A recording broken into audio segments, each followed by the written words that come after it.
Episode 40 of Clear Shots is brought to you by Pinecast.com. Pinecast.com is an easy-to-use podcast hosting site that lets you post your show to the leading podcast platforms including Google Play, Apple Podcasts, Stitcher Radio, and more. The free plan works for short-form podcasts, and their cheapest plan is only $5 a month. With Pinecast, you'll get access to unlimited episodes, unlimited storage, unlimited bandwidth, accurate analytics, and a website creator.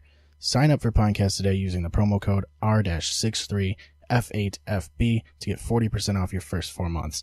If you have a podcast or are thinking about starting a podcast, there's no better place to do it than Pinecast.com. Again, visit Pinecast.com and use the code R-63F8FB to get 40% off your first 4 months. This is episode 40 of the podcast. It is just me and Jake today.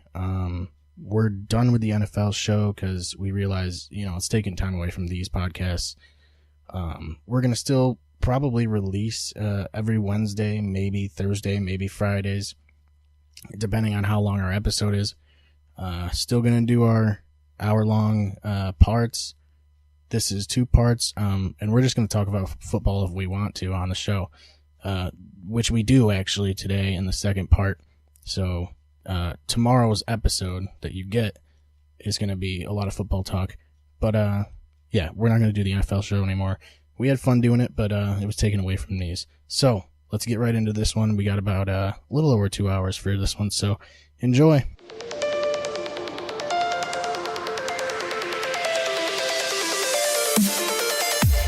Don't give them clear shot. Don't give them clear shot. Don't give them clear shot. Don't give them clear shot.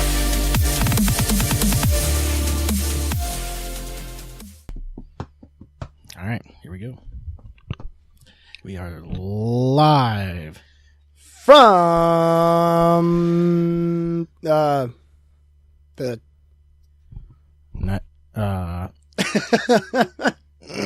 Hard Rock Cafe, from the Hard Rock Arena, and Hard Rock Stadium. Where's Hard Rock Stadium? That's Miami.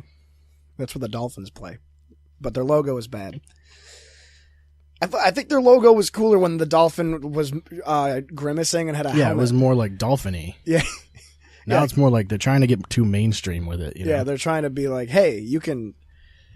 Our logo doesn't scare children anymore. Which, I think the scarier a logo or a mascot is, the better the team is. Yeah, that's why Otto the Orange is so fucking intimidating, Dude, I love that Otto the Orange gets voted the best mascot every year. I love that it's literally an orange. Yeah. I love how that's the scariest thing they could come up with, the most intimidating thing. I like that oranges don't even grow in New York State. It's yeah, none of it really makes any sense. No. I think they're called the Orange because, they were the Orange Men. Yeah, they picked their color first, is what it was. And they were like, what's the best name for an orange team? Well, they were probably like, you know what? We're going to be Rufus. You're the AD. What are we going to call our team? He goes, let's call it the Syracuse Men. We're a manly university. We got manly sports teams, and we'll be the Syracuse Men. Yeah. Rufus. Women go to this university too. Orange Men. Then. Yeah. Well, we're orange, so. Maybe they're all like fucking Guidos back in the day. I think that's something to do with religion. I remember my dad telling me about it. Something to do with the colors. Is that why they got rid of the men? Yeah, it should be the Orange Boys. Yeah. They're college kids. They are boys, yeah. They are supple. Orange, they should call it orange college students. Orange students. I didn't understand the whole controversy because it was orange men and orange women. Yeah. And then they changed it to just the orange. The Syracuse Orange. I mean, the orange just sounds fucking... It does. It sounds pretty cool, honestly. It sounds better. It does sound cool. It also doesn't rhyme with anything. So yeah, so it's like... You're not going to get any You're rappers. Untouchable. You can't do a diss track against SU. Yeah. It's like... I guess it depends on your rhyme scheme. Eminem could probably do it. Yeah. Tech Well, Nine. because like a lot of rappers, what they do is they just make words that don't rhyme at all sound like they rhyme. Oh, just that because was of like the way the they Chris pronounce D'Elia it. thing about Eminem. Yeah. Yeah, where he's like, he changes his inflection. That's what Eminem does. Yeah. I mean, it still sounds good and it still does rhyme, but it's like the way he changes, the way he pronounces the word makes it rhyme better, I guess. Makes it flow better. I don't know. Well, it's like the guy we just listened to when I got here, A$AP Rock. Not a lot of his words rhyme, but he Yeah, you don't have he to rhyme, changes you the flow and the... Yeah, you just got to flow it. That's the key. Yeah. It's all about the delivery. Yeah. I feel like that's what most rapping, like, I feel like the big rappers that have unique sounds, it's all just their delivery and shit. Like, it's not necessarily, like, their lyricism or, like, their flow. Sometimes it is. DMX, yeah. Snoop Yeah, Dogg. DMX is like, he's like, yeah, I'm going to bark in some songs, and that's, now I'm popular. Like, Snoop Dogg, he's got just a nice, smooth voice. He's very relaxing to listen to. He sounds like he's always high, which he is. He is. Method Man from Wu-Tang, he's pretty good. Yeah, I like Method Man. I I want to watch How High again, dude. That movie's great. Sky High? How High? The one about the superhero It's high got- school students? No, it's a weed movie. It's got Method Man in it. It's like, how have you never seen that? I feel like that's on TV once in a while. It's pretty good. I don't watch it. I really watch a lot of things. I don't watch it.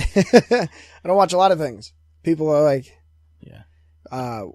like I still never seen a Clockwork Orange, and that's a movie that's like the only movie you really like, isn't it? It's the only one I've ever seen. It's one of the few that I've ever seen.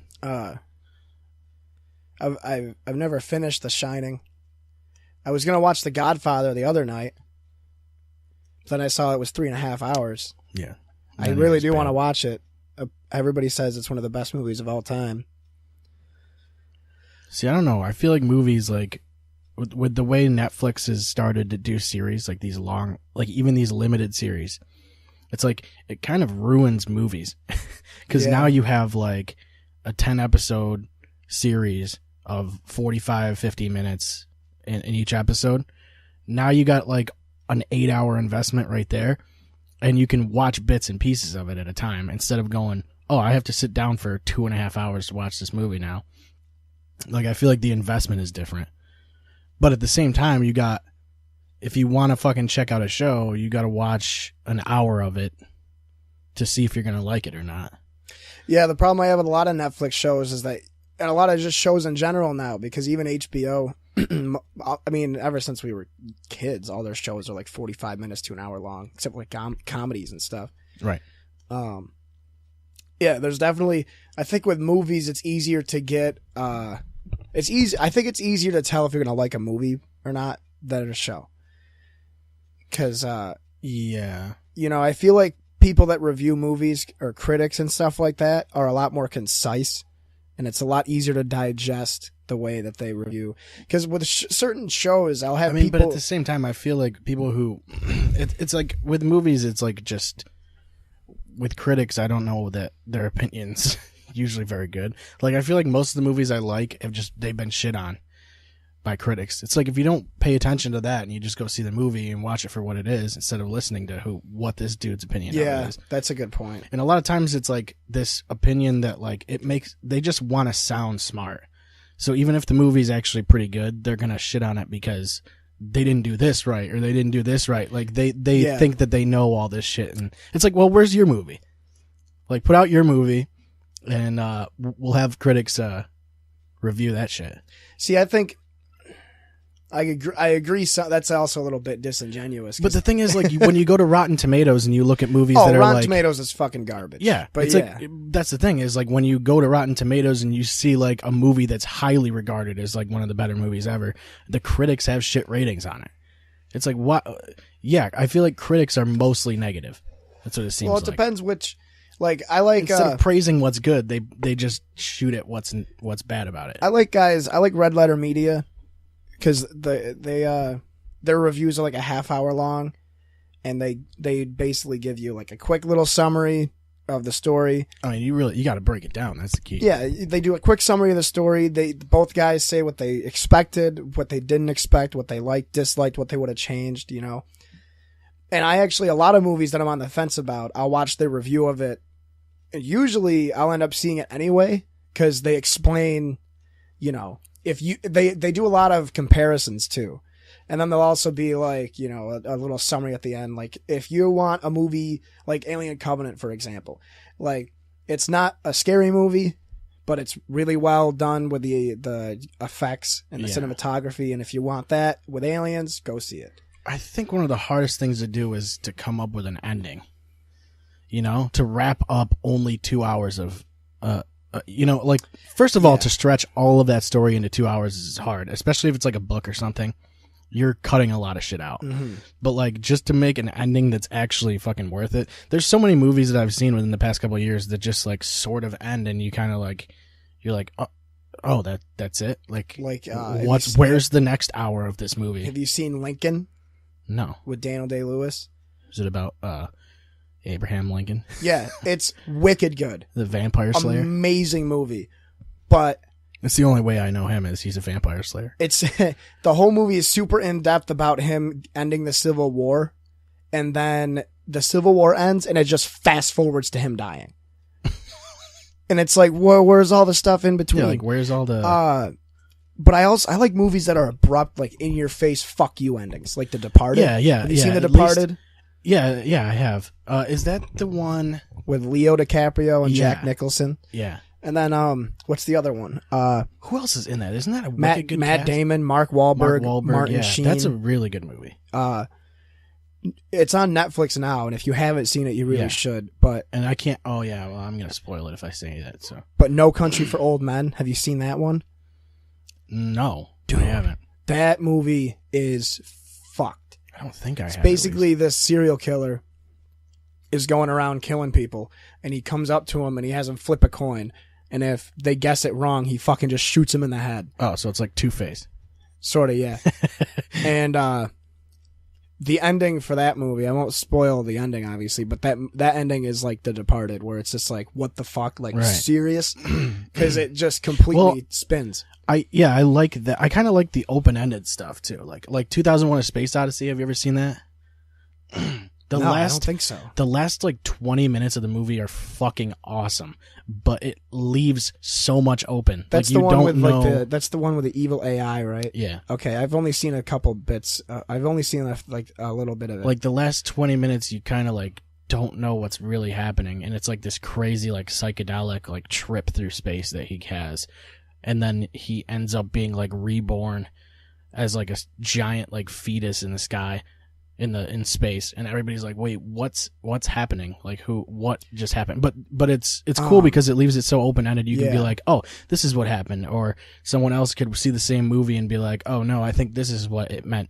Like this is what they meant by that. I like that about the first Matrix movie, and then they made the sequels. Mm-hmm. I didn't mind the sequels; they were cool. But the first Matrix movie, first one. The first Matrix movie is basically, Neo kills Mr. Smith.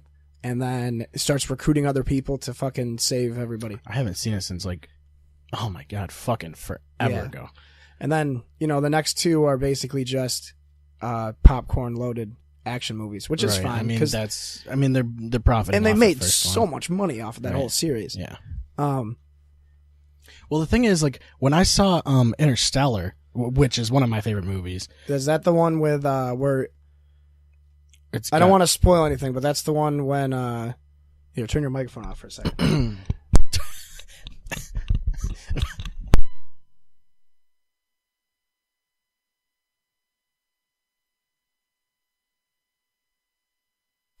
It's got that's actually wicked good Matthew for spoilers. McConaughey. We'll just do that from now on for spoilers. Just fucking shut the mics off. Matthew McConaughey is the main guy. Yeah, that movie's fucking phenomenal. Topher Grace is in it. Yeah. It's got what's his face, that the guy who plays Alfred. What the fuck's his name? Oh, holy shit, he's in like every movie ever. Yeah, he is. Kane, something Kane. Michael Caine. Yeah, that's a really good movie, and it's very similar to 2001. like in a lot of ways. Like if you watch those two movies back to back, you're like, oh, I can see like the parallels. Like I can see exactly where they drew the inspiration from. You can tell it's from that movie.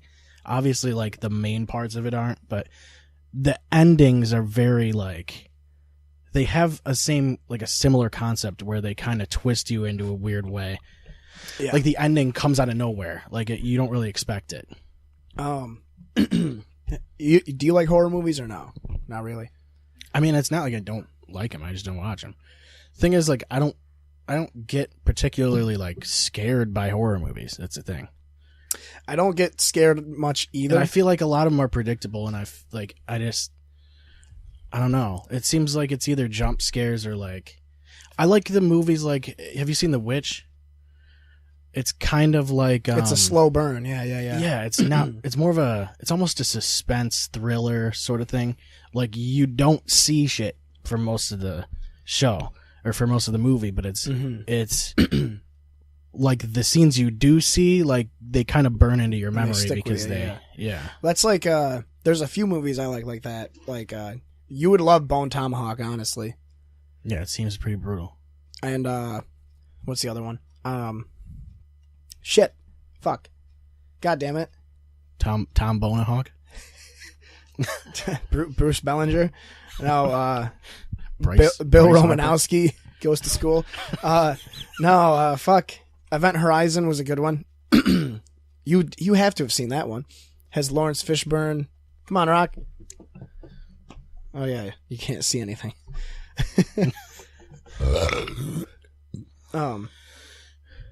Has Lawrence Fishburne and Sam Neill, the guy from Jurassic Park. You've seen that one, haven't you? I don't think so. It's where like 50 I've barely seen all of Jurassic Park. That's fine. But it's like 50 years in the future, like 2050 or 2060, America invents a ship that can travel at the speed of light, and they send it. They see how far it can go, and it makes it to Neptune.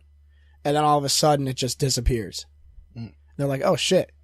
And then where'd that thing go? And then 5 years later, it comes back, and there's no life signs on it. So they're like, "Well, we have to go figure out what happened." Mm-hmm. So then the team gets there to go save them, and all of a sudden, all the life signs come back, and they're like, "What the fuck's going on with this ship?" And they go on the ship and trying to figure out why it's being so weird. It's kind of like, you ever see play Silent Hill?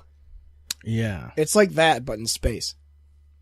Where it's like a supernatural sci-fi movie. It's really fucking cool. It's really fucking brutal, too. Yeah, I went back the other day and looked at Parasite Eve gameplay. Because I remember being scared of it when I was a kid. That game was great. And I'm like, well, this does not look like what I remember. Because No, it was the second one that I played. But I when I was a kid, like obviously graphics looked way better to me than they do now. Now it's like when you look at that shit, you're like, this is corny as fuck. Like I don't care about. I would never want to play it again. Basically, I think PS1 graphics are the most charming. They're weird, especially in like Final Fantasy and things where like. I was just gonna say particle effects in Final Fantasy were so like gaudy that it was really cool. Well, it was like I liked the overworld look, like where it was like it almost looks like a painting. And then it's just like a weird, like pixelated dude that's running around. Like, yeah. It's really weird the way they did like that. Like Final Fantasy 7 and 8. Yeah. I never finished 8, and I got 3 discs into 7, and then someone stole it, I think. And then 8 is 3 discs. Yep. 7 is 4 discs. I'm pretty sure. Yeah, 3 or 4. And 8, I got pretty far in, and I think it's vice somewhere. versa. I think 7 is 3 and 8 is 4. 4? Yeah. Oh, maybe you're right. Yeah. Because I have 7 still. I didn't steal it from you. Actually, no, I stole. You might have. I sold it back to Infinite Lives. Because I bought it on Amazon for like $8, and I sold it to Infinite Lives for like fucking 25 or something. Well, I mean, it's like now you can just buy it on your phone. I actually have it on an emulator right now. It's like $8 on your phone, I think. You can just get an emulator, yeah. Yeah, the emulator I got is fucking sweet. It's a PS1, but you can change it so it looks like a fucking Game Boy. Well, doesn't it like cover most of your screen with your controllers or like with your controls? Like it's overlay controls. If you play on landscape mode, yeah. There's Bluetooth controllers you can get for it though. Yeah, I'll show you what it looks like. It looks really fucking cool. The thing is, with phone games, you'd have to have a Bluetooth controller. I feel like that's easier. And then if you're going to do that, you want to play it on a tablet or something where you have a screen. Well, yeah, that's why I like Final Fantasy with the emulator, because it's all turn-based stuff, you know? Right, yeah, it's not like overly it's not like playing PUBG on it or something. Which people use controllers in the phone version. And they just wreck everybody else because everybody's playing on a fucking touchscreen. Yeah, this is what it looks like. Oh, yeah. That's pretty sweet, isn't it? Yeah. It's just like a fucking Game Boy. I mean, yeah, it's like with Final Fantasy, it's not like it's intense. Like No. it's turn-based. It's kind of like Pokemon, where it's like it's a That's very literally casual, how it feels like playing. It's too. a casual type of thing. That's the thing that sucks is on the emulator I have all the Resident Evil games for PS1. Mm-hmm. I didn't think that one through because you have to hold R1 to shoot. So I'm playing like with fucking 6 fingers on the screen. Yeah, fuck that. But yeah, going back to movie endings. What's your favorite ending to a movie ever? Angels in the Outfield. They win. Angels in the Outfield because they win the pennant finally. Field of Dreams is a great movie too. Is that the one with the dead dad? It's the dude with it's Kevin Costner. That's the one about Shoeless Joe, right? Yeah, he builds like a field out in his cornfield there. He builds a baseball field. Yeah. And all the ghosts of the dead players show up. And they play with him. Yeah. That's a good one. I like shit, man. I like Return of the King. Lord of the Rings. Yeah. I've never seen that one, I don't think. That's the last one. Yeah, I've only seen the first one. The Departed had an amazing ending, just because it was just a giant middle finger. Mm-hmm. But yeah, yeah, it really was too. like if you haven't seen The Departed, you got to watch it. It was everybody's seen The Departed by now, right? Maybe. Like that's one of those movies that V for Vendetta had a good ending. Have you seen that one? Yeah. Yeah, there's like I mean, Heavyweights had a pretty good ending. They finally get rid of Ben Stiller. Yeah. They take the camp back. I don't know. There's a lot of movies that I've gotten to the point now where I spent like all of high school and all of college watching a new movie every day. That at this point, it's like I have no ambition to watch movies anymore. I feel like they just blend together. Like unless it's a standout movie, like that's how I know a movie's good is like if I actually remember it. Yeah, like because most of the time I don't. I like horror movies a lot. One of my good friends Dan and I watch movies or used to watch horror movies together all the time. Like every week we'd get together and watch like 2 or 3 new horror movies. Yeah, and that's what I like. Is with horror movies, it's not so much getting scared, especially when you get used to them. It's more like, holy shit, they came up with this. That's fucking disgusting. Like, you know what I mean? Some of the story elements and stuff like that. I watched Hellraiser because that was on AMC. I was like, I've never seen this before, but I see his fucking mask all over the place. Yeah. So obviously there's something to it. Did you like it? I was like, this is kind of weird. Like it didn't really. I don't know. I don't know if I liked it or not. It was just kind of an odd concept that there's like this box and they just open it and now everything bad that could possibly happen happens to them. It's kind of I thought it was more of a slasher. You know? Yeah, it definitely was. It was interesting, I guess. I mean, I also had never seen the newer Friday the 13th movie. I was watching a lot of AMC this past month because there was a lot of horror movies on that I hadn't seen. But they remade Friday the 13th. What, the one from like 10 years ago? Yeah, yeah. I've seen that. Is that the one where the guy is like having sex with the girl and he goes, "Your nipple placement's perfect"? Is it that one? I think so. Yeah, yeah, I think you're right. You got perfect nipples, baby, or some shit like that. It was pretty comical, stupid. But you see Jason a lot more in that movie. Like in the first Friday the 13th, it's weird because he's not really like the dude that stalks everybody. No, He's it's like, his mom the whole time. Yeah, and which is one of my favorite fight scenes of all time because it's hilariously bad. Yeah. It's fucking hilarious. It's like this 67-year-old lady fighting, and then like they break chairs over each other and shit. I like the Friday the 13th movies a lot too, dude. And honestly, out of all those slasher movies, the scariest ones are Halloween. Like the first two Halloween movies. I hear the new one's good. I heard the new one is phenomenal. Yeah. Like absolutely insane. I would like to see the Bohemian Rhapsody too. So yeah, my parents saw that the other day. They said it was great. They saw it at the movie tavern. Yeah. Yeah, I don't know. There's certain movies I feel like you gotta see in the theaters. I don't know if that's one. I feel like the big action movies are the ones you want to see in theaters. Like Mad Max Fury Road was fun to watch in the theater because it was so like high octane. Like yeah, like that's the one constant. that's the whole movie is like a car it's all chase, in the right? desert. Yeah, it's like all in the desert. I don't think that's the one who's in it. Tom Hardy. I Yeah. almost said Tom Brady. Tom Brady, Tim Bradley. Tim Bradley. I haven't seen that one. We watched Hardcore Henry in the theater when that came out. That was pretty fucking crazy. Yeah, that seems like you'd get disoriented as fuck. I was high as shit for that movie. Same with the first Deadpool. Yeah, I liked that didn't one a see lot. in I the didn't like theater. watching it a second time though, honestly. I didn't see it until it was after it came out. Black Mass I saw in theaters.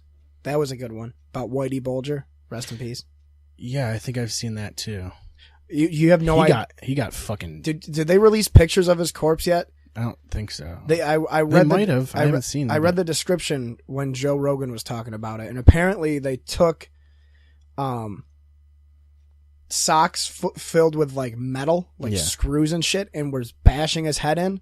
And then when he was unconscious, they gouged out his eyes and ripped out his tongue. Yeah. Yep. I feel like you could do. They weren't creative enough, dude. I feel like you could have gone harder on him. I mean, he wasn't a great guy. No. I love how in all the movies they depict him so like as like a badass. Yeah. Like they don't depict him as like the piece of shit that he actually was. That's the thing that was really cryptic about Black Mass was that he was like the good guy. They made him out to be the good guy. Mm-hmm. Like, yeah, I might be going around. Well, that's how A Clockwork Orange is too. Like really you're following Alex, who's like actually like this gangster, basically. Not a gangster, but he's in like this weird group of people that constantly commit crimes, and he goes into like this mental hospital and shit. But they make it so like he's the narrator. So like they kind of put you on his side, even though he goes through all this shit like this, he goes through all this weird, what's it fucking called? He goes through a bunch of fucking weird experiments to try and better himself, but it doesn't work ultimately. And that's the whole thing is like, you're trying to, it seems like you're automatically placed on his side, even though he's kind of a douchebag. I gotta watch that. I want to watch it this weekend. It's really good because it's kind of, it's kind of hard to follow because I didn't really get it until I watched it maybe 3 times. I read the book. Have you read the book? It's strange because of the language they use. Like it's kind of an odd like fusion of 2 different languages, but they also have like their own like dialect that they create throughout the show or throughout the movie. Yeah. So like there's words that they use that don't actually exist, but they're like blendings of different words. And it kind of gives it like it gives it a very strange feeling. Like there's not really, it gives it a, like the overlying mood is totally different from anything I've seen really. How do you feel about movies with subtitles?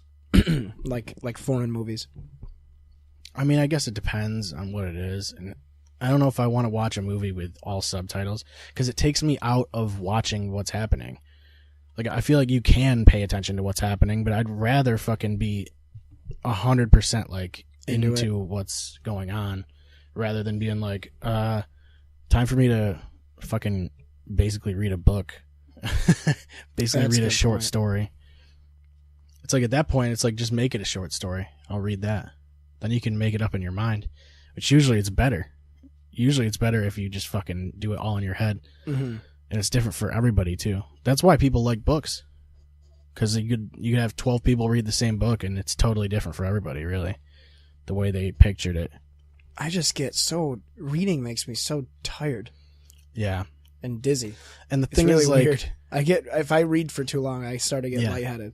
I get to a certain point where I've read like 7 pages, and I'm like, where's the end of this chapter? Like, I'm flipping through, like, trying to find the end of the chapter and being like, oh my God, I'm going to be reading this for another fucking 20 minutes just to get to the end of the fucking... And I can't... I have a problem, like, reading and then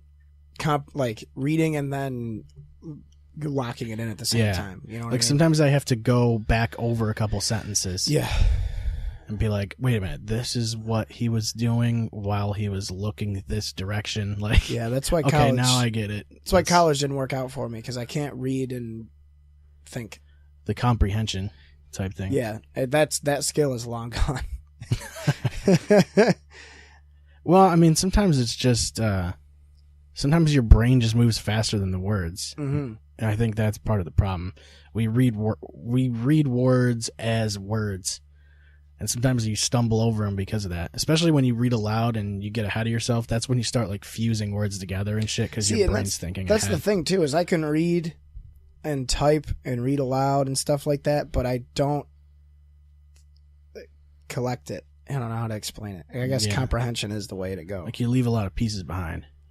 Yeah, like when I'm reading, it's just like, oh, I'm just going to regurgitate what I'm looking at, you know? Yeah. It's not like I'm thinking about it. Then you have to like read it again. Yeah.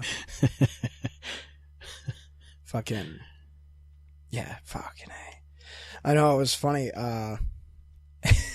So I was telling you before we started, first we could talk about the Bills game. We went to see the Bills. They lost fucking, 40-9 Sunday? 41-9 maybe? 41-9. Yeah, they got fucking shredded. Spent half the game trying to get my fucking jewel back. You spent most of the game, looking for that guy. Fucking dog shit. Yeah, it wasn't. I'm glad it wasn't an entertaining game. Like, it was entertaining because the Bills are awful. Yeah. And we got to sneak down to the I mean, what was mostly entertaining was that I was wearing Packers gear and the Bears were winning. So that was the most entertaining thing, I'd say. Shit talking everybody on the way back to the bus. Yeah. And then Mo disappearing, and I don't know what happened to Mo. He's back home now, but that guy. Yeah. He fucking Mo was like the star, even though no one knew who Mo was. There was like one guy who knew who he was. He's like he runs the front desk at the hospital, and he was the one selling all the tickets. Not anymore, he doesn't. No. He ended up I got lost somehow. Yeah. Never made it back to the bus. Ended up just going to the airport and going back to Syracuse. That's fucking hilarious. He's like, well, I can't find the bus. I'm going to go to the airport because somehow he knows where that is instead of where the bus is. Well, I think he took a cab. He got back to where the bus was, and all the buses were gone. It must have taken him forever because we waited there like an hour at least. Yeah. That's what everybody told me. Because I slept. As soon as we got back on the bus, dude, my head was killing me. I was out. We woke up. I went to Arby's. Got way too much food. That chicken sandwich was awful. It was just doused in fucking sauce. But, fucking A, Mo. God damn it, man. Yeah. Classic Mo, dude. Yep. So, yeah. It really is a Mo move. Watched the Bills game, and we got home. I got home at like 9. And I was like, I could go to bed, but I got work. I don't got work Monday. So I was like, I bought a 10 strip of acid last week, and I was like, might as well just do a little bit of acid. So yeah, why not? Took a tab of acid, and I had a good time. For the first like hour and a half, nothing was happening. My vision was just kind of wavy. I wasn't really seeing colors, really. My perception wasn't awful. So I ended up playing Madden. And I played my first game of Madden. That's always good when your perception's not there. It was pretty good. I was so in the zone. Like, it was amazing. And I actually played from the defender's perspective. It's fun sometimes. I did the super close-up camera. Yeah. And I just fucking went off, dude. I actually played 3 games. I like being like an outside linebacker with that camera. Yeah. So I can just kind of like, I can go up. I can push up and run straight at the quarterback. Yeah, instead of pulling down. It's a little bit easier to see. For sure. But yeah, I ended up... But then when they throw the ball, you're fucked because you have no idea where your corners are. Mm-hmm. I played 3 games, and I won the Super Bowl with the Browns. And I was just insanely good. Like That's a difficult task. Yeah, usually I maybe score like 25, 30 points. I usually win by like a field goal, maybe. I usually, if I'm tied or down by 1 or 2, I just run out the clock and kick a field goal. Mm-hmm. And I ended up playing the Patriots and then the Chiefs and then the Packers. In between the 3 games, I only allowed 12 points. And I averaged like 40-something a game. I played the Super Bowl in my league last night, and I was playing against the Jaguars. There you go. It was 30-20 final. It was Not a fucking bad. close game. It was pretty intense. I was like freaking out a little bit because they were down. We were only up by 3, and I blocked their field goal, which never happens. No. I was like, oh my God, this is amazing. Fuck yeah. Then we finally actually started scoring. Yeah, I ended up... There's games where like I really do feel like that game's super scripted because there's games where like you just drop too many balls. Like you drop almost everything. Yeah. And all the penalties were against me. They were never against them. When like, I feel like in Madden you have to crank pass interference, like defensive PI. You have to crank the slider to 100 basically in order to see it happen, like at all. Yeah, I had one where I think it's because penalties seem like they're animation based, which is stupid. Yeah, like the only time I see PI is when I'm doing an aggressive catch, so I'm holding Y. And the defender's like also right there. And then if you get the right animation, then it's a defensive PI. Yeah. But I ended up, I watched 2 Joe Rogan podcasts. One while I was coming up. And by the time I was really feeling it, it was almost over. I had like an hour left, and it was the Alex Jones and Eddie Bravo one. Because I was like, this is the perfect one to start tripping on. I've seen that one like too. 3 times. It's so good. I want to watch the Tom DeLonge one again. Because it's hilarious. I'm gonna watch that one. I'm gonna do it again Saturday night. Yeah, he does such a good job of saying nothing like, throughout the entire podcast. And but the newest one, the Sober October one, is like 5 hours long. I only got to watch half of it last night. Jesus. So yeah, I'm gonna watch the Tom DeLonge one, and then I'm gonna watch the Bobcat Goldthwait one because that one is one of my favorites because I love the way he talks. Mm-hmm. So I watched the Alex Jones one. By the time that one was over, I was like so in tune with the conspiracies that Madden was just there. Like I wasn't even playing anymore. So then I switched to Human Fall Flat and I watched Joe Rogan with Dennis McKenna. And dude, they started talking about like fucking simulations. That's a fucking experience. They started talking about simulations and psychedelics and like brain waves, and he was talking about how like this group of researchers in Europe is like think that psychedelics are a way for humans to go to like a different dimension. Yeah. And I was like, huh. Like, yep, here we are. That's the idea, is that it's like your brain is like the idea is that it's the afterlife. It's the same thing. It's operating on a different level. Because that like dimethyltryptamine that releases on like when you die, they think that it's kind of like a dream where it seems like it's forever, but it's not.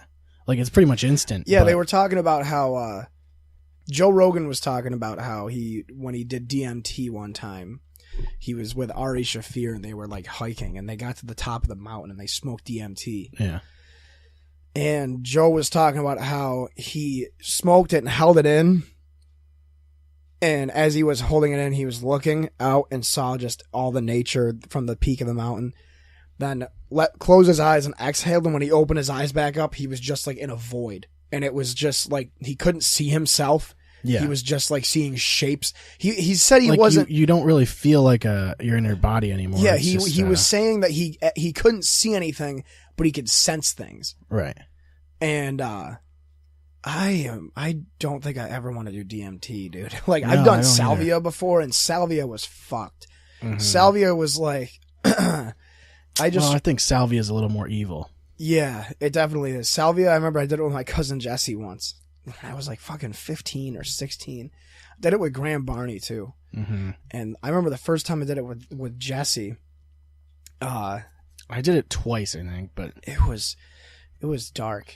For me, it wasn't super intense. It was just like a weird experience for like 5 minutes, and then I was back.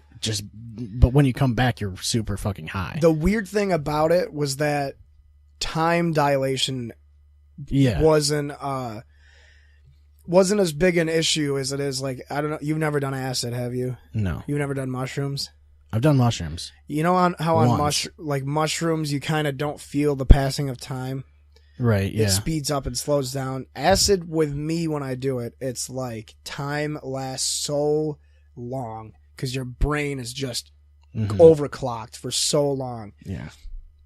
And the trip changes. Like, I thought I was coming down because I only took one hit. Usually I take like 3 or 4 at a time. And I just like fall into an eclipse. Right, yeah. And I just took one hit. I was functioning. I was making food and shit. I was fine. I was watching fucking Family Guy. And it was the same thing that happened the first time I watched it, where just the characters were like coming out of the screen and like shifting around. Yeah. It's like VR. Yeah, it was really interesting. And then my visuals started to taper off, but my body was just feeling like I was feeling really, really, really hot.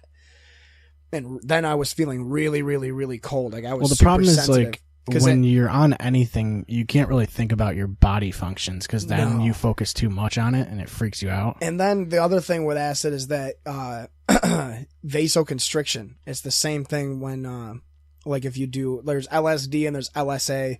Happens with mushrooms. It happens with most psychedelics, where your brain is working so hard, your heart rate slows down, so you get cold because your heart's not pumping as much. Yeah. Which is why you're not supposed to mix psychedelics with like SSRIs or Xanax or anything like that, because you can just cause some really bad internal functions. Yeah. But I thought I was coming down. I took it at like 9, started really feeling it around 11:30. And then around like 3, I was like, all right, you know, everything, I'm not seeing crazy colors anymore. I'm kind of just like riding this wave.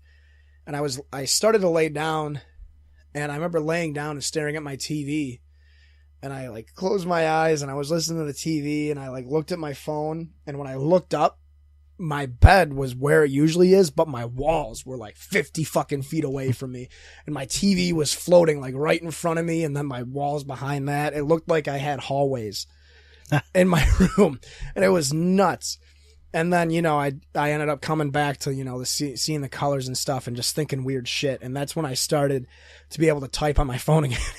I couldn't do shit. I was going to start texting you because I was watching the Packers game kind of too, tuning into it every now and then. And I was going to text you, and I was going to be like, dude, I'm not going to have a conversation right now because I'm about to talk about shit that doesn't make any sense. I was like, one of the things I was going to say, I was just going to be like, dude, how would the history of the Packers change if the Green Bay was like different color? Yeah, like what if it was Blue Bay or Red Bay or Orange Bay? But I had, I had 6 thoughts that were really encapsulating me during this experience. And it's the first time I've done acid in like fucking 8 months probably. So I was feeling pretty good. And the blotter paper was actually made out of hemp. So what I ended up finding out was that from the guy I got it from was that one hit of this hemp blotter was equivalent to like 2 or 3 hits of regular LSD, and it lasted way too long, dude. It was bad. Like, I ended up I didn't fall asleep until like 9, and I woke back up at 12, and I was still hallucinating. And I got a text from my dad, and he goes, I need your help over at the apartment house next door. And I'm like, oh fuck. And I like could not comprehend the directions he was giving me. So luckily he just thought I was super hungover. Because that wasn't a good idea either. You're supposed to not have any impurities in your body but you know, whatever. So I ended up coming up with these. So there's so many conditions for that shit though. Like to have it all go right. That's why I know I'm not going to do it. Like you have to be in a perfect headspace, first of all. You got to be in the right place. Yeah. You have to be like healthy, super healthy. Yeah, my big thing was that, you know, I was sober from the alcohol. I felt fine. But the thing is I still probably had alcohol being processed. Well, yeah. You're supposed to take vitamins and drink a ton of water and stuff like that, and I definitely wasn't doing that. I mean, I was drinking those Ensures and stuff, but still. So this week, I mean, this is going to be the only night I drink all week, and I've been about Pedialyte and one-a-day vitamins, Gatorade, stuff like that to keep myself boosted, because I'm going to do it again Saturday when I have the house to myself, so I'm not, so I can be a little more free. That's part of it. It's like being by yourself. But some people want to be. See, a lot of my friends that do it frequently only do it with other people, and I have friends that want to do it with me, and I'm like, no, man, I do it to like kind of. I feel like that changes your experience completely, though. Yeah, like I've done mushrooms with other people, and it's just not as mystical. Yeah, it's not as enlightening. Well, yeah. I feel like, and I only did it once, and I did it with Cass, and he's probably the only person. Him and Graham are probably really the only couple people that I would ever do psychedelics with, I mean, we literally just built couch forts. Yeah. For like probably 7 hours. But yeah, yeah, that's the thing is, and I've done dissociatives like, Robitussin and MXE. I've done PCP once. MXC? Yeah. And like Robitussin is frowned upon as a recreational drug because it's fucking cough syrup. Yeah, but that's another one that makes you feel dark arts. It makes you feel it is the dark arts, dude. It makes you feel really different. You don't really hallucinate visually, but you definitely you lose your ego and your brain goes on autopilot, wherein like I'll be just fucking jetting, dude. And the worst thing is that time and your consciousness don't exist when you're on that. When you're on any dissociative. That's why they're called dissociatives. And I'd sit there like if I haven't done it in See, that's like a thing like if you did that time. in like an isolation tank or something. That's the place to do it. Yeah, for sure. Like I love doing that shit with other people because you end up fucking just combining your subconsciouses together, and you just have like I did it with Sam once, and it was like we did it, and then we just fucking played Bloodborne and shit, and we were like super like into telepathically talking to each other. Yeah, we were playing like Resident Evil. We were fucking cooking food and shit. We cleaned the house. But then when you do it alone, it's like you'll sit there and fucking literally play Madden or play fucking whatever video game from the beginning until the end because you don't even realize you're doing it. Right. But it's weird, man. It's really weird. Like you like come back and you're like the president, and you. It's like it really is. It's almost like watching yourself black out. Yeah. But I haven't done anything too dangerous. I think the one thing I did was I was tripping, and one of my friends asked me if I wanted to smoke weed with him, and it was actually Sam. He's like, "Do you want to come over and smoke a blunt with me or something?" And I was like, "Yeah, I'll be over." He goes, "I can pick you up," and I go, "Nah, I'm gonna go for a jog." And I literally ended up sprinting from his house to from my house to his house, and I didn't even realize I wasn't tired or anything, just going. But so these are the epiphanies I had, and I thought they were great ideas at the time. But the first one, and this was right when I was coming down and I was thinking about shit, and I ended up watching the Dennis McKenna episode, and then I watched another one. I can't remember who it was. Oh, it was the Joey Jingles episode. That's the one I fell asleep to, was Joey Jingles, episode 163. So the first one, we should make stop signs with lights on them. So that way if people are driving in the dark, they know where the stop signs are. And I wasn't thinking that one through. That's a good point, I guess. The second one was shapes are only scary if you let them intimidate you.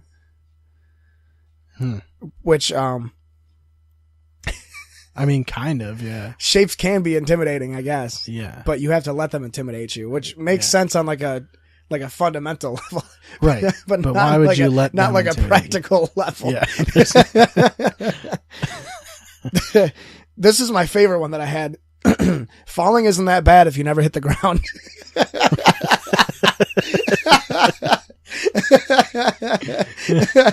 That's true. Like the worst part about falling is hitting the ground, right? Yeah. Like if you're just falling infinitely, right? Yeah, like the fall itself is fine. It's just you're scared of the impact. That's the key. I feel like that's why skydiving's a thing. Yeah, because then you can fall without hitting the ground. Yeah. This is the weird one because I don't even like this company that much. I don't really like any of the games they made. But I said, if the Matrix is ever created, I want it to be created by CD Projekt Red, so there are barely any glitches. That's true. That's a good point.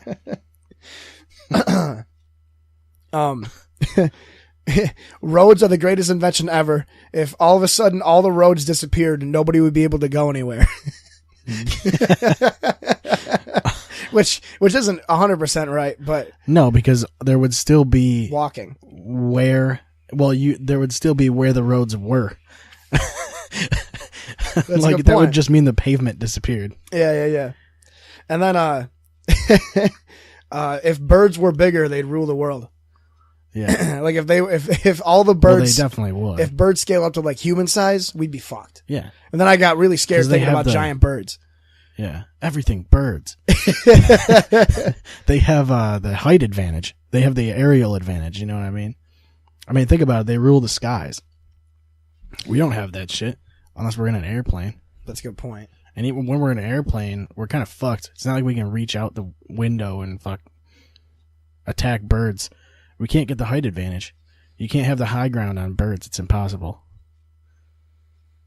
And plus, they're like, if they were huge, they're fucking savages. They'd pick you the fuck up and just fly you and drop you and shit. And then you would probably fall and hit the ground, which means you're probably going to die. Yeah. And then I had another one that... It's fun until you hit the ground, though. That was a thought that I had that... I've had this thought sober before, and I wish I wrote more down. But it was, if Pink Floyd never existed and released Dark Side of the Moon right now, it would be more popular than it was back in the 70s. But I don't think I agree with that one. It would be... If Pink Floyd never existed, but all the bands after them that were influenced by them were still a thing, would they be more popular than the bands they influenced? I don't know. But I can't really think of another psychedelic or trippy space rock progressive band that does the same things that Pink Floyd does. The closest I can think of is maybe Porcupine Tree. That's what I was thinking, but I don't know. But even Porcupine Tree didn't get that big. They're still not that big. Yeah. The thing is, they also have heavier sections too. Yeah. And then it got me thinking. And they're also it's not the same. Like some of their, I guess with Pink Floyd, a lot more of their sections are like floatier sections. They're floaty, and all their albums are concept albums. Right. Which is very strange to me, the fact that they got that popular, because nowadays not a lot of people like concept albums. A lot of people are just into singles. But then you think about all their biggest singles, like Money and Time music. And Another Brick in the Wall and Comfortably Numb. Hey You. Popular music is all, they're never concept albums. That's just how it works. I feel like it's the deeper bands. Most of the bands I listen to all do concept albums. Yeah, like BTBAM. Porcupine Tree does concept albums. Devin Townsend. Yeah. Coheed and Cambria. Yeah. I feel like a lot of them, especially progressive, it's a very progressive band type of thing to do. If you're a progressive rock band, most likely you have a concept album. Yeah. It's kind of just the idea. Even we were going to write a concept. We did write a concept album. It's just we didn't get it recorded. Dream Theater. I believe they do have some that are... Scenes from a Memory. Is that a concept album? I think so. Concept album is basically an album that you have to listen to all the way through that tells a story, right? The idea is that it's one fluid story. It doesn't necessarily have to mean that the songs all flow through each other. It just means that the story itself is kind of... It's a linear story. I think this was actually a topic we covered with one of the Berlin Brothers or maybe Cody about what bands, if they came out now, like classic bands, if they came out now, what ones would be more popular than before? Oh, I hit him. I knocked him retarded. That fucking fruit fly again. It's probably the same one that's been in here for 3 months. Yeah. Yeah, I think I'd like to revisit that. I do remember we talked about that. Yeah. I don't know. I can't remember who we were talking about. I remember thinking Metallica. Yeah. Metallica is very... It's weird because Metallica and Megadeth were such like a there was like such a split audience between those two bands Mhm. because of Dave Mustaine and like how he left Metallica and all those things. And there was always people that go like, "Oh, Megadeth's way better than Metallica." Wait, the guy that's in Megadeth Dave Mustaine, was in frontman. Metallica? Yeah, he was originally. I didn't know that. I've never And listened to Megadeth. I don't remember exactly most of it, but I think he was like one of the songwriters. And I don't know what it was that caused them to split, but he started Megadeth, and that was basically like it started a feud basically where like fans would be like, "Yeah, Megadeth is way better because Mustaine." It's like, yeah, Mustaine's great and everything, but songwriting wise, I don't know. I feel like Metallica has the better tunes. Yeah. Like, Megadeth definitely has some good songs, and I think musicianship, like, they're great musicians. I mean, they had fucking awesome fucking guitar sections. I feel like musically they wrote better, but I don't know. I feel like the overall structure of everything was better in Metallica. I think Metallica is easier to digest. They're also more mainstream, yeah, I think. Because what I know I have Megadeth on my phone, but I know I haven't listened to a lot of them. Yeah, they do have really good songs. So they're good live too. I've seen them live once. Do you ever listen to a lot of Fleetwood Mac? No, not really. No, I think that's another band. I don't know if I talked about it back then, but I think that's a band with this new wave of, you know, kind of soft rock, funky jazz, like kind of Alabama Shakes, Black Keys. Yeah. The Punch Brothers are getting really popular, that bluegrass, newgrass, country kind of band. I feel like Fleetwood Mac, I guess it's really a cop-out to pick bands that a lot of people consider timeless. Because we're not going to talk about bands from the 70s that aren't popular still. You know what I mean? We're going to talk about bands that stood the test of time when you bring that topic up. Yeah, that's the idea. It's strange because you don't see... I don't know. I feel like you just don't get as much creative music nowadays. I was thinking about this the other day. You don't really like... I feel like the kids that grow up now, they're going to grow up with pretty bad music, like, overall. Yeah. Like, because when I was growing up, like, we went through a transformation. Like, punk was, like, getting really big, and, like... those were really popular songs, but you had groups of people that would listen to punk. You had groups of people that would listen to rock. You had groups of people that would listen to metal. You had groups of people that would listen to rap. Now it's like everything's kind of like bottlenecking. You know what? into I one. was talking to my dad about this actually, and he didn't come to the fucking game. I thought he did for a split second, but Vinny knows him. He comes to our not his brother, Tony Lavolsi, amazing musician. He's one of my dad's best friends. We were talking about this the other day, actually, with the fact that music streaming services are so big now. People only want to listen to what they want to listen to. Right. You know, I remember there's so much music on my phone that I only listened to and only got exposed to because of the radio, Pandora, when Pandora was a big thing, Yeah. Sirius Radio, when that was the big thing. Back when, you know... Yeah, curated radio and I think it was better back then too, because it would just the algorithms were better For Pandora? Yeah, just for Pandora and Spotify radio and things. I feel like now it's just not. It doesn't give you what you want necessarily. No. I have a playlist, like I have a main playlist that like has the songs that I know that like I would want to hear. Mm-hmm. But I also have like I call it my forest playlist. And it's kind of deep. It's way deeper into like things that I have sort of explored a little bit, but they have songs that like I haven't listened to enough to get a good judgment of and shit like that. Yeah. So it just kind of plays, you know, it's kind of an expanded playlist. Yeah, I have 3 of those like eclectic playlists that have like 8, 9, 10, 11 different artists in each one. I have one that's a lot of metal. I have one that's a lot of, you know, classic rock and like modern rock, and then I have one that's a lot of like rap and hip hop and R&B, electronic stuff. And you can't get things from the radio anymore either. What's weird too is like a lot of the shit that's on the radio is like old shit. Mm-hmm. They play classic rock, you know, TK99 and TK105. I love how all those radio personalities have like the same voice inflections. Yeah. Yeah, I was thinking how weird it is how there still are radio stations. Yeah. Well, it seems like it should be reformatted in some way. Yeah, and I feel like it cannot be that expensive to run an FM radio. I mean, it is expensive. But Right. I feel like the fact that all these radio stations are still around while we have stuff like iTunes and Spotify, YouTube, Pandora, pirating is a big thing still. Well, yeah, and people listen to a lot of podcasting now too. Yeah, and that was the next thing I was going to get to was I was talking to this guy yesterday on the Joe Rogan subreddit about the Elon Musk podcast. I haven't seen it yet.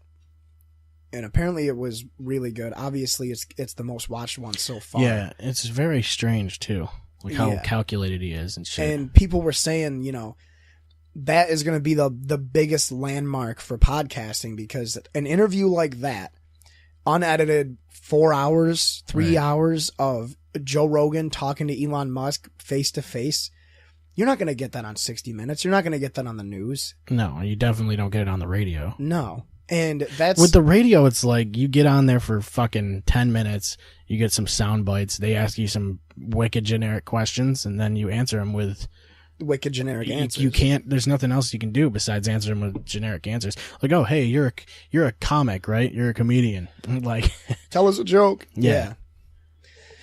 It's like, oh, you play, alternative rock. You want to play a song for us or blah, blah, blah, blah, blah. It's not like there's no in-depth conversation. Yeah. In those. It's like you're not really learning. It's almost just a promo is what it is. You're not really learning about the person behind the. And even with, and even with radio, it's just like you're number one, you're counting on the fact that if you're an alternative rock guy and you go on there, you're counting on the fact that the people who listen to alternative rock are listening at that moment. Like, cause it's a live constant thing. Like, it's not, you're basically hoping that your target audience is listening at that point in time. So I think it's like sort of antiquated. And like I said, I feel like most of those hosts are the same person. Like, so, hey, radio, stop. Yeah. That's about where I'm at. I mean, and I thought this was interesting too. When you listen to Joe Rogan or any podcast, are you primarily audio or video? Because I thought this was interesting. I exclusively watch podcasts, like watch them. Yeah. I thought it was interesting to find out that most people listen to them.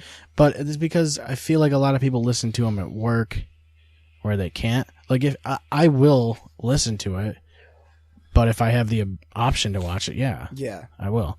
I used to, when I was working at the movie theater, I would listen to it, and if it wasn't finished when I came home, I would tune it to the YouTube version. Yeah. And just, skip ahead to wherever I was.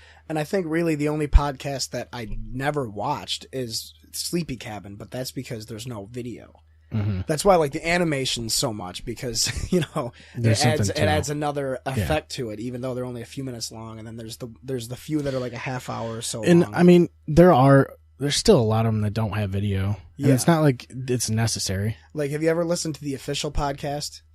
No. With Critical? No. That one's Critical. pretty good. Hey guys, it's Critical. We're gonna play this shit. Let's do this shit. That guy. His podcast is really good, and the only problem is it's not very accessible because it's mostly internet personalities that he has on there. Yeah. So if you're not, that's the thing, is like, that's definitely a podcast that caters to people, like even people younger than me, because I don't give a shit what PewDiePie has to talk about or what H3 has to talk about, because those are guys, I watch their videos because they're, like, I'll watch PewDiePie because he's funny. I'll watch H3 if he has somebody on, like Bill Burr or Tim Heidecker. That Bill Burr episode was so bad. Yeah.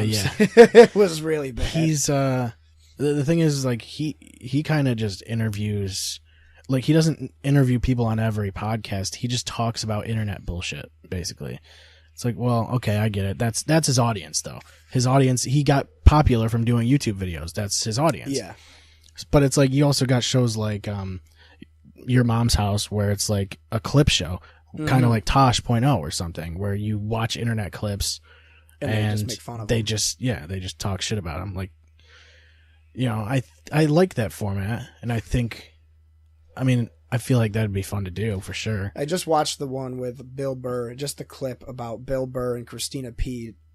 ganging up on Tom, talking about how he's a fucking psychopath. Yeah. The end of the clip ends with him watching the video of the guy getting his fucking pelvis Yeah, crushed by the the guy car. that backs in. And Tom is Tom's just dying laughing every fucking time. dying the entire time. But yeah, I don't know. I like, my favorite podcast will always be Sleepy Cabin. I've said that before. That's one that I think you'd like it's just something to just have on. It seems to all over the place. Yeah, that's a big the thing. problem, because there's usually 3 to 4 people on. See, like, and we go max 3 people, but I don't know that we go crazy anymore. Like with our earlier ones, they were when fucking we were mad. fucking hammered and shit.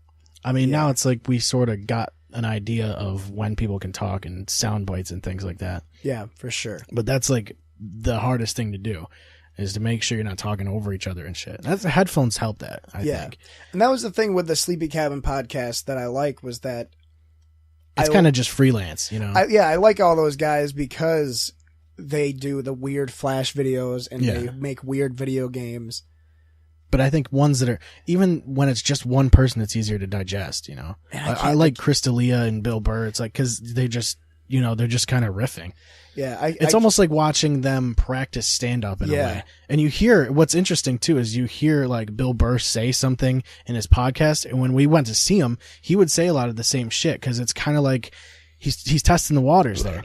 And he's also coming up with shit on his podcast. And I was watching clips of him on Conan and other like talk shows last night, and he was saying a lot of the same things he was saying on his podcast, because it's a way for him to, you know, practice that basically. Yeah, practice telling the story or stuff like that. Right. I mean, you don't necessarily get the feedback instantly, but you kind of develop the way you're telling the story. Mm-hmm. And I feel like that's what a lot of comedy is storytelling. I think I'll send you like 2 or 3 episodes of the Sleepy Cast that I think you'd like. Ones that aren't too crazy, ones that aren't too all over the place. They're like ones that are 3 people. Like I've seen podcasts where they have 7 or 8 people, and it's like, well, what are you doing? Yeah, like there's too much. Actually, no, you probably wouldn't like the official podcast, because I'm pretty sure that one is 5 people minimum. Now that I think about it, and 4 people minimum. And with 3 people, it's easier to tell who's talking too. Yeah. Unless you listen a lot, you don't really know, you don't recognize the person's voice. That's the thing, is that the good thing about Sleepy Cabin is that they're all voice actors, so you can kind of pick them apart if you're listening to it. Like Stamper and Zach have 2 completely different voices. Right. And then, you know, Corey has a weird cadence with his words, and then you have Niall and Chris that are both Irish, so they're kind of hard to tell apart. But then you have Jeff, and Jeff's the other one. Yeah. But see, I just crank the bass on my voice. That's what the bottom line is. Yeah, I crank it all. I max it out. Actually, I probably could do that, right? I feel like I could mix my voice to have way more bass. Maybe.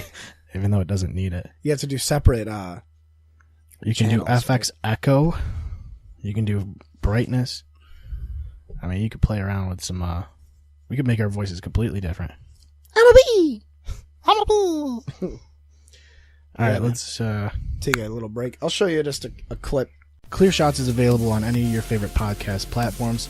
ClearShotsPodcast.com is the best place to find all of our social media links. You can find us on Facebook and follow us on Twitter at ClearShotsPod. Thank you for listening, and we will see you next time.